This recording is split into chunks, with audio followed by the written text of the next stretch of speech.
Thank you, everybody, for coming to the Aaron Torres Podcast YouTube page. I do have one quick favor before we get to the video that you came here for, and that is very simply this. You see that little red subscribe button below this video? Go ahead, smash that subscribe button.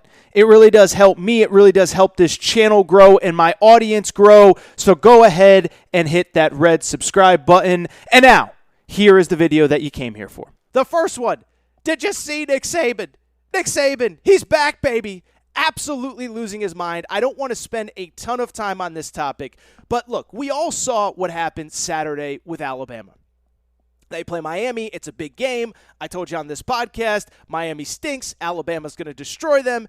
And so what happens? Alabama goes and destroys them. Final score, 41-13. Unfortunately, for Nick Saban, 41-13 is not good enough because after practice on Wednesday, Nick Saban just lost his mind.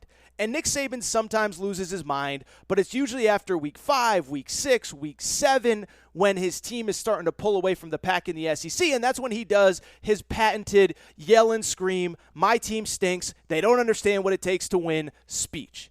This year, he decided to save it for week 2, though, heading into a game against Mercer. He had an epic rant on Wednesday after practice. The full video, by the way, is at AaronTorresOnline.com. Under the headline, Nick Saban went on another epic rant, furious about Alabama's ho-hum 31-point win over Miami. If you have not seen the video, it is available at AaronTorresOnline.com. But let me read you a few excerpts. He says, several years ago, it was our 6th or 7th game of the year. We just beat Texas A&M, and people started talking about our team, and I had to bring everyone's attention to what I refer to as rat poison, Saban said. This was, again, after Wednesday's practice, after destroying Miami. So now we've basically played one half of a game. He's talking about Miami now. We went up 27-0 in the game, and then it was basically 17-16 after that with 2 stops inside the 5-yard line. So we didn't maintain our intensity in the game, so we were affected by the scoreboard, so we haven't proven that we can play for 60 minutes. Then he goes on to blame the media, to blame social media. He goes, or maybe it's what they read on social media or in the media or whatever after one half of a game this season, as if his players could get on social media at halftime. And then it was hot yesterday, so we have every external factor in the world that's affecting our ability to maintain intensity and play the way we need to play and practice the way we need to practice to improve. Shout out Nick Saban. I mean, first of all, the rest of us just saw a 31-point obliteration of Miami when all the backups were in by the beginning of the fourth quarter, a game that was basically over after 2 possessions. Not Nick Saban. He sees a team that went up 27-0 and then quit. They only won 17-16 from there and needed 2 goal line stops. Otherwise, they would have lost to Miami. Except not really.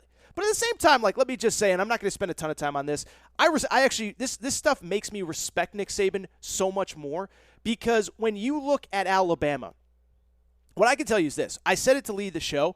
This is a once-in-a-century dynasty, okay? There is no reason that Alabama in this modern day and age should be doing what they are doing year after year after year, season after season under Nick Saban. This is a program at Alabama that is definitively great. It's definitively one of the top 5, 6, 7 jobs in the country, but they have there's nothing that makes them that they should be this good, right?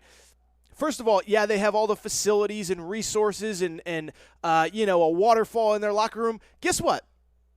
Everybody has access to the same thing. LSU has enough money. There is no expense spared for LSU football. I promise you that. The same with Georgia. The same with Ohio State. The same with Michigan. The same with USC. The same with Oregon. The same with Texas. The same with Oklahoma.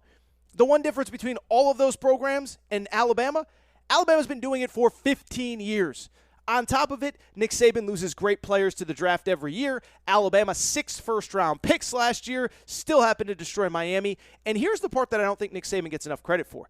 The way that he continues to lose good assistant coaches and doesn't miss a beat. It's one thing to lose good players, but this guy basically has to revamp his staff every year and never misses a beat.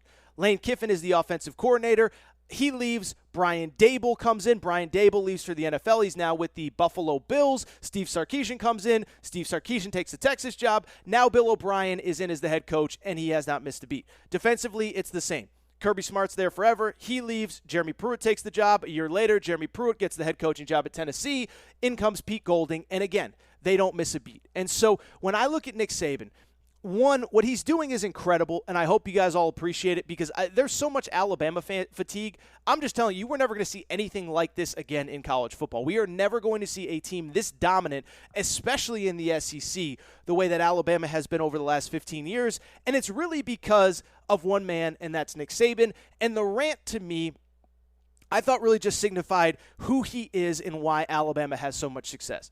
The rest of us see a 44-13 win over Miami, a top 15 team coming into the season. Nick Saban sees a team that went up 27-0 and then basically just stopped trying. And so I love Nick Saban. I respect him. Go find the video. It's incredible. You can see him getting worked up. You can see him getting fired up. All that good stuff.